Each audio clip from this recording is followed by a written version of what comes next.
नमस्कार, चहल एकेडमी इस प्लेटफॉर्म पे हम लोगों का स्वागत है। और अगर सुप्रीम कोर्ट इस संविधान की रक्षा ठीक प्रकार से नहीं कर पाता तो मान लीजिए कि जो हमारा सुप्रीम कोर्ट की जर्नी थी 1947 से और अभी तक की, उसमें कई सारे ऐसे क्लॉसेस थे जो सुप्रीम कोर्ट ने अपनी ओरेशन के थ्रू यानी कि अपने व्याख्यान के थ्रू यहाँ पे बदले हैं। और लगातार हमको अनुभव देखने को मिलता है कि हमारा जो संविधान था वो दिन प्रतिदिन मैच्योर होते हुए आगे की ओर बढ़ा है। यानी कि सुप्रीम कोर्ट का भी इस भारतीय संविधान के लोकतंत्र को परिपक्व करने में एक बहुत बड़ा महत्वपूर्ण योगदान रहा है। और उसी महत्वपूर्ण योगदान में आज हम एक नए केस को स्टडी करने वाले हैं, क्योंकि हमने लास्ट लेक्चर में स्टडी करा था आर्टिकल 370। उस आर्टिकल 370 के अंतर्गत भी, क्योंकि Jammu and Kashmir president rule impose करा गया था, उस प्रेसिडेंट रूल और आर्टिकल 370 को हम लोग आपस में कनेक्ट करते हुए आगे की ओर बढ़ेंगे, क्योंकि यहाँ पर एक इंपॉर्टेंट केस बन जाता है जिसे केस स्टडी को हमको देखना होगा। और ये स्टेट पीसीएस से पूछा जा सकता है कि वास्तव में एसआर बोमई केस क्या था। नमस्कार, मैं चंद्रशेखर स्टेट पीसीएस में आप लोगों का स्वागत करता हूं। करंट अफेयर्स की सीरीज में हम लोग आज डिस्कस करेंगे एसआर बोमई केस को। तो एसआर बोमई केस को डिस्कस करने से पहले, जब हमने लास्ट लेक्चर में डिस्कस करा था आर्टिकल 370, एक बार इसका क्विक रिकैप देख ले रहे हैं। तो क्विक रिकैप में ये पता लगा कि जो पिटिशनर थे वो सुप्रीम कोर्ट के पास गए, सुप्रीम कोर्ट के सामने उन्होंने एक पिटिशन को फाइल करा और उन्होंने उसमें ये आर्ग्यूमेंट रखे कि Jammu and Kashmir retain the element of the sovereignty when it is joined the union of state. अभी इंटरनल सोवरेनिटी क्या है, तो सोवरेनिटी को लेकर मैंने आपको ब्रॉड डेफिनेशन दिया था कि जो हम स्टेट की डेफिनेशन पॉलिटिकल नैरेटिव्स के थ्रू देखते हैं तो उसमें हमको चार कॉन्स्टिट्यूएंट मिलते हैं। एक मिलता है लैंड, दूसरा मिलता है ग्रुप ऑफ द पीपल अर्थात पॉपुलेशन, तीसरा मिलता है गवर्नमेंट। हमने इसको बोला ये एग्जीक्यूटिव एजेंसी है, इंप्लीमेंटिंग एजेंसी है, फेस ऑफ द स्टेट है। और तीसरा हमको मिलता है सोवरेनिटी। और सोवरेनिटी का कल एग्जाम्पल मैंने बहुत अच्छा आप लोगों के सामने दिया था, जहाँ पे हमने घर का एग्जाम्पल लिया था कि हम सपोज करिए हमारे घर के गेट पर कोई आया है और उसने वहां पर नॉक करा है, और एक आदर्श व्यवहार ये होता है कि वो नॉक करेगा तो हमारे घर में से कोई उसके पास जाएगा, बातचीत होगी, उसके बाद हम डिसाइड करेंगे कि उसको घर में प्रवेश देना है या नहीं देना है। लेकिन इसके विपरीत कोई व्यक्ति हमारे घर के गेट पर आता है, गेट खुलता है या गेट खुला हुआ, सीधे घर में आके बैठ जाता है और हमारी विदाउट अथॉरिटी वो हमारे घर में बैठा रहता है। और अगर हम उससे जाने के बोल रहे तो जाने भी नहीं दे रहा, तो अब करना क्या होगा? या तो उसको बहुत फोर्सफुली उसको बताया जाएगा, नहीं तो मारा पीटा जाएगा, किसी तरह आप उसको घर से बाहर निकालेंगे। आप चाहे उसमें पुलिस का सहारा लें या कोई अन्य लीगल प्रोसेस लें या अपने आप से ही बल प्रयोग करके उसको किसी तरीके से बाहर फेंक देते हैं। क्योंकि एक ऐसा व्यक्ति जो आपकी अनुमति के बिना आपके घर में आके बैठ गया और आपने उसको कोई प्रतिक्रिया नहीं दी है, तो आपकी संप्रभुता सोवरेनिटी एक्चुअली से वायलेट हो रही है। और अगर आपके घर की ऐसी स्थिति बन जाती है कि बाहर के व्यक्ति आपके घर में अवांछनीय रूप से आके बैठते हैं और ये बात आपके सामने फैल जाती है, तो आपकी बाह्य सोवरेनिटी, बाह्य संप्रभुता भी वायलेट हो जाएगी, क्योंकि आपकी समाज में किरकिरी हो जाएगी। इसके घर में कोई ऑर्डर नहीं है, कोई भी आता जाता है, इसका घर एक खुला दरबार है, तो क्या होगा? समाज में जो आपका सम्मान है वो भी डाउनग्रेड हो जाएगा। तो ठीक इसी प्रकार से सोवरेनिटी भी स्टेट के पर्सपेक्टिव में काम करती है। जैसे कि बालाकोट की स्ट्राइक हुई हो हमारे पास, या उरी की आतंकवादी हमला हुआ हो, तो हमने अगर उस पर रिएक्शन नहीं दिया होता तो हमारी सोवरेनिटी क्या हो जाती? वायलेट हो जाती। और जब हमारी सोवरेनिटी वायलेट हो जाती तो पूरे विश्व में बांट जाती कि भारत में कोई भी आके मारपीट कर लो, भारत कोई रिएक्शन देने वाला नहीं, यानी कि अपने कमजोर या बनाना रिपब्लिक देश है। और फिर दूसरे गिद्ध, जो दूसरी जियोपॉलिटिकल पावर है गिद्ध के रूप में, वो भारत को एक सॉफ्ट टारगेट के रूप में देखती। लेकिन हुआ क्या? जैसे ही उरी हुआ या बालाकोट हुआ, हमने इसका तुरंत और बहुत स्ट्रॉन्ग रिएक्शन दिया, तो पूरे विश्व में बात फैल गई कि भारत के ऊपर हाथ नहीं डालना है। इसी का परिणाम ये हुआ कि जहां जहां युद्ध चलते हैं और भारतीय उस युद्ध सीमा क्षेत्र की परिधि में रहते हैं, तो जब भारतीयों को बाहर निकाला जाता है तो युद्ध को विराम दे दिया जाता है, क्योंकि भारतीय वहां से निकलना है। तो ये होती है संप्रभुता। पिटिशनर ने सुप्रीम कोर्ट की तरफ याचिका दी कि जब जम्मू एंड कश्मीर ने यूनियन ऑफ इंडिया को ज्वाइन करा था तो उसने अपनी सोवरेनिटी को मेंटेन करा था, संप्रभुता को मेंटेन करा था। यानी कि सुप्रीम कोर्ट के वो पिटिशनर के अकॉर्डिंग इंडियन यूनियन को ज्वाइन करते समय जम्मू एंड कश्मीर राज्य का जो दर्जा था वो अन्य राज्यों की तुलना में थोड़ा सा डिफरेंट है, क्योंकि अन्य राज्य अपनी संप्रभुता को हटाकर भारतीय यूनियन ऑफ स्टेट में मर्ज कर रहे हैं। लेकिन जम्मू एंड कश्मीर जब भारत में संविधान के साथ विलय करता है तो अपनी सोवरेनिटी को मेंटेन कर चलता है, यानी कि एक टेम्परेरी प्रोविजन था, एक टेम्परेरी टाइम पीरियड के लिए जम्मू एंड कश्मीर भारत के साथ आया था।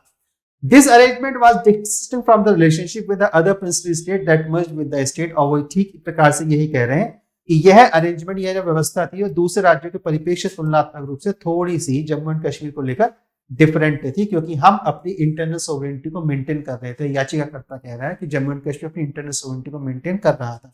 अब देखना है कि सुप्रीम कोर्ट ने इस पे क्या डिसीजन दिया। तो जो सुप्रीम कोर्ट ने इस पे डिसीजन दिया, तो ये कल मैंने पूरी स्लाइड आपको डिस्क्राइब करी थी। और सुप्रीम कोर्ट ने कहा कि पहले डिसीजन में सुप्रीम कोर्ट, अपने डिसीजन में सुप्रीम कोर्ट ने पहली लाइन में यह पढ़ा कि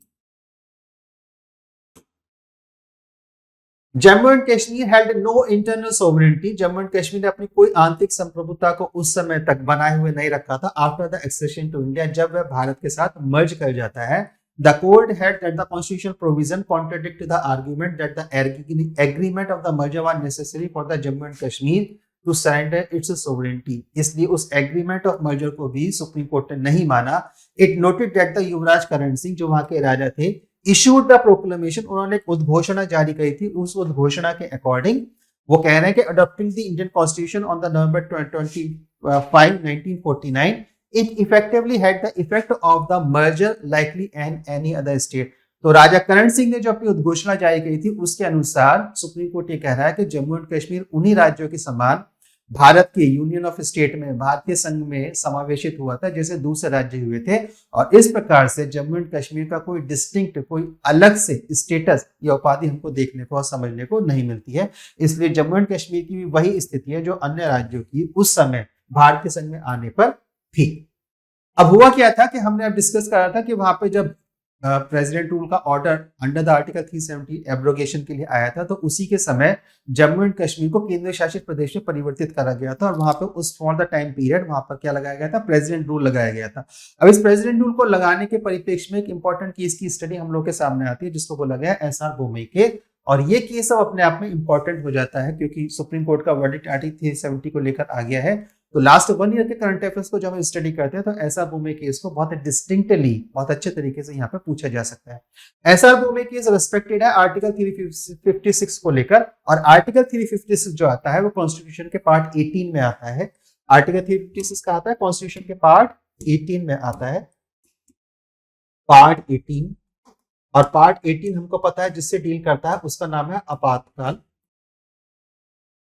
उस भाग का नाम है आपातकाल, और यह आपातकाल का जो भाग है यह आर्टिकल 352 से 360 तक एक्सटेंड करता है। और हमको ये भी पता है कि इस आपातकाल में भारतीय संविधान के अनुसार 3 आपातकाल हमको मिलते हैं, एक राष्ट्रीय आपातकाल 352 में, एक राज्य आपातकाल 356 में, और एक वित्तीय आपातकाल आर्टिकल 360 में। तो ये जो प्रोविजन है या जो केस स्टडी है ये है in the respect of the article 356, और इसी 356 को लेकर एसआर बोमई जो कर्नाटक के चीफ मिनिस्टर थे वहां पर प्रेसिडेंट रूल लगा दिया गया था। तो वो पहले गए हाई कोर्ट के पास एक याचिकाकर्ता के रूप में कि जो प्रेसिडेंट रूल लगाया गया है ये गैर संवैधानिक है, और जब हाई कोर्ट ने भी उनकी बात नहीं सुनी तो फिर वो पहुंचते हैं सुप्रीम कोर्ट के पास। अब सर्वोच्च अदालत के पास तो पहुंचना पड़ेगा, सर्वोच्च न्यायालय के पास, और सर्वोच्च न्यायालय जो बोल देगा वो अपने आप में ऑर्डर और लॉ की तरह इंप्लीमेंट हो जाएगा। अब सर्वोच्च न्यायालय के पास एक अपनी अंडरस्टैंडिंग थी, अपनी समझ थी कि हम इसमें क्या कर सकते हैं, क्योंकि कॉन्स्टिट्यूशनल जो प्रोविजन थे वो अपने आप में बहुत टेढ़े मेढ़े थे, लेकिन फिर भी सुप्रीम कोर्ट ने बीच का रास्ता निकाला, बीच का रास्ता निकाल के एक्चुअली भारतीय संविधान को और मैच्योर, परिपक्व करा गया है।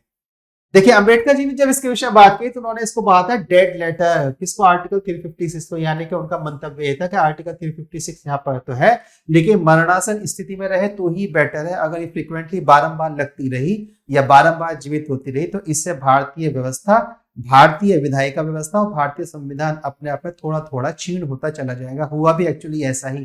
1994 से पहले जितनी बार प्रेसिडेंट रूल लगे वो प्रेसिडेंट रूल जो केंद्र की गवर्नमेंट थी उसने एक्चुअली में मेजॉरिटी केसेस में अपोजिशन पार्टीज के अगेंस्ट पे लगाए हैं। इसलिए इससे निकल के आता है कि एक्चुअली इस कॉन्स्टिट्यूशन प्रोविजन का एक पॉलिटिकल हेट्रेड, राजनीतिक घृणा के अस्त्र के रूप में प्रयोग में किया जा रहा है। यह बात सुप्रीम कोर्ट की समझ में थी, शायद सुप्रीम कोर्ट इस बात का वेट कर रहा था कि कोई एक ऐसा केस आए और मैं अपना डिसीजन उस पर दूं, और ये केस आया, एसआर बोमे का केस आया 1994 में, और सुप्रीम कोर्ट के सामने इस केस के आने पर 3 इशू थे। पहला इशू ये था जो प्रेसिडेंट रूल प्रोक्लेम्ड हुआ है अंडर द आर्टिकल 356, क्या ये न्याय संगत है, न्यायोचित है, जस्टिफाइड है? Does president enjoy the unrestricted power under the article 356(1)? और जब ये प्रेसिडेंट रूल लगा रहे हैं तो क्या राष्ट्रपति के पास एक असीमित शक्तियां हैं? तो पहला था कि क्या ये जुडिशियल रिव्यू की परिधि में आता है, न्यायिक की परिधि में आता है, और does the president enjoy the unrestricted power, और क्या राष्ट्रपति के पास असीमित शक्तियां हैं? और proclamation subjected to the judicial review under the article 13। तो अंडर आर्टिकल 13 के अंतर्गत हम इसको न्याय संगत ठहरा सकते हैं। इस प्रकार से ये 3 इशू के साथ आर्टिकल 356 को लेकर सुप्रीम कोर्ट अपने विषयों पर आगे बढ़ता है कि president rule proclaim under the article 356 justify न्याय संगत है, और क्या ये judicial review under the article 13 की कैटेगरीज में आता है। अब देखते हैं सुप्रीम कोर्ट ने इसमें अपने क्या डिसीजन दिए। तो सुप्रीम कोर्ट ने जब इसमें अपनी बात रखी तो सुप्रीम कोर्ट ने कहा, first time the supreme court give the broad explanation of the article 74 just of the article 70।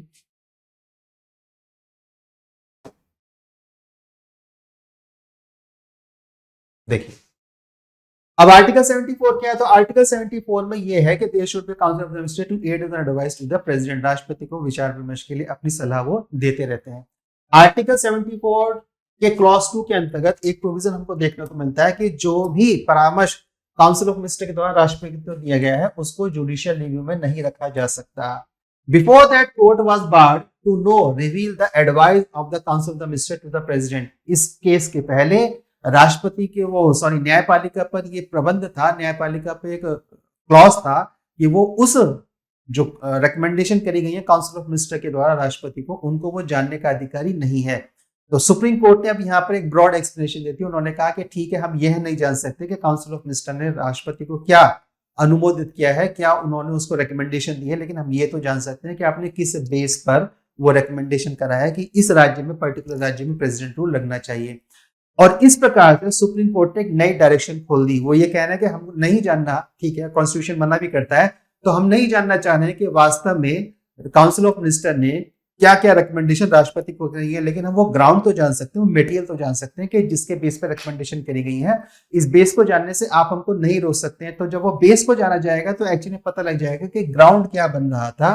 और इस प्रकार से in the broad explanation first time the court asked the material based on which, और पहली बार material मांग लिया गया based on विच, जिसके आधार पर यह अनुमोदन राष्ट्रपति शासन लगाने का राष्ट्रपति को council of minister, union council of minister ने करा कि हाँ इस पर्टिकुलर राज्य में आप राष्ट्रपति शासन को लगा दीजिए। तो इस प्रकार से पहली बार सुप्रीम कोर्ट ने मटेरियल मांग लिया। उन्होंने एडवाइस की रिकमेंडेशन की कॉपी नहीं मांगी कि ठीक है हम नहीं जान सकते कि आपने क्या रिकमेंडेशन करा है, लेकिन हम वो बेस जान सकते हैं, उसका अधिकार हमारे पास है कि एक्चुअली रिकमेंडेशन किस बेस के बेस पर करी गई है। तो आर्टिकल 74 को लेके पहली बार ब्रॉड एक्सप्लेनेशन सुप्रीम कोर्ट के थ्रू आया था, क्योंकि जब एसआर बोम्बई सुप्रीम कोर्ट के पास पहुंचे थे तो उससे पहले वो कर्नाटक हाई कोर्ट के पास गए थे। कर्नाटक हाई कोर्ट ने कह दिया, देखिए जुडिशरी के ऊपर ये क्लॉज है कि जो यूनियन काउंसिल ऑफ मिनिस्टर के द्वारा रिकमेंडेशन, अनुमोदन, अनुशंसाएं करी गई है राष्ट्रपति को लेकर, उसको जुडिशरी नहीं जान सकती, उसको न्यायपालिका को जानने का अधिकार नहीं है। इसके बाद एसआर बोम्बई सुप्रीम कोर्ट के पास गए और सुप्रीम कोर्ट ने फिर अपनी रिकमेंडेशन और अपने ये broad explanation under the article 74 clause 2 को लेकर दिया था। अब सुप्रीम कोर्ट ने जो अपने डिसीजन दिए उस डिसीजन में कुछ इंपॉर्टेंट पॉइंट उन्होंने दे दिए, और डिसीजन में उनका पहला इंपॉर्टेंट पॉइंट ये निकल कर आया कि उन्होंने कहा कि yes it is subjected to judicial review, यानी कि आर्टिकल 356 के अंतर्गत जो प्रेसिडेंट रूल लगा है वो है judicial review under the article 13 की पेरिफेरी में आता है, परिधि में आता है। President can not suspend the legislative assembly permanently. आप किसी भी राज्य की विधायिका को स्थायी रूप से स्थगित नहीं कर सकते, लेकिन अस्थायी रूप से ही कर सकते हैं, because the proclamation need to be approved, क्योंकि जब आप प्रेसिडेंट रूल लगाएंगे तो उसको पार्लियामेंट से अनुमोदित करना होता है, और अनुमोदित करने के लिए पार्लियामेंट के पास 2 महीने का समय होता है।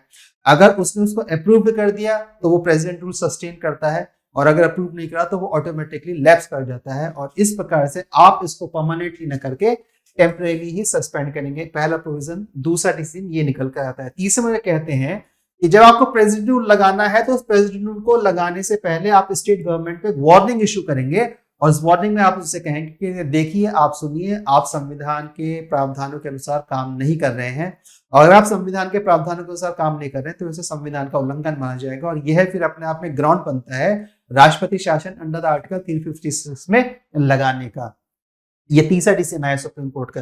चौथे वो कह रहे हैं कि the present government fail to prove its majority, अगर वो कोई वर्तमान सरकार अपने बहुमत को सिद्ध करने में असफल हो जाती है तो वो जो सरकार जाएगी तो दूसरी सरकार को बनाने का प्रयास करेंगे, जिसमें आप दूसरी पॉलिटिकल पार्टी से पूछेंगे कि क्या आप सरकार बनाना पसंद करेंगे। और फाइनली इन 4 बेस के आधार पर सुप्रीम कोर्ट ने उसी डिसीजन के लास्ट पॉइंट में जो कर्नाटक और मेघालय में प्रेसिडेंट रूल लगा हुआ था उसको अनकॉन्स्टिट्यूशनल माना, और उसके बाद उन राज्य सरकारों को वहां पर पुनर्स्थापित कर दिया। और इस प्रकार से एसआर बोम्बे केस ने सुप्रीम कोर्ट के डिसीजन के बेस पर भारतीय संविधान को और परिपक्व स्थिति में ऊपर की ओर लेके जाया गया।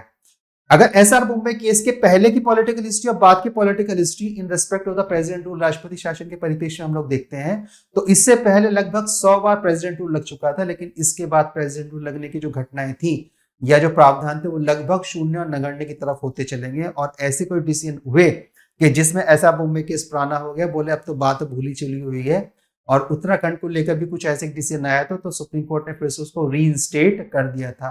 तो एसआर बोम्बे केस के बाद जो अदर पॉलिटिकल पार्टीज या विरोधी पॉलिटिकल पार्टीज के विरुद्ध जो प्रेसिडेंट रूल लगना था वो लगना एक प्रकार से लगभग बंद हो गया। और इस प्रकार से सुप्रीम कोर्ट के व्याख्यान के अनुसार भारतीय संविधान और भारतीय लोकतंत्र अपने आप में और मैच्योर होकर यहाँ पर निकल कर आता है। तो ये था एसआर बोम्बे केस से संबंधित सुप्रीम कोर्ट का डिसीजन और उसकी केस स्टडी। अगर फिर भी आपको कोई क्वेश्चन है तो आप मेरे को बताइए, कमेंट बॉक्स में उसको लिखिए, मैं उसका और विधिवत तरीके से आपको उत्तर देने का प्रयास करूंगा। मिलता हूं किसी और लेक्चर में करंट अफेयर्स के, किसी और लेक्चर में क्या, मिलता हूं अगले लेक्चर में करंट अफेयर्स के। तब तक के लिए जय हिंद और वंदे मातरम।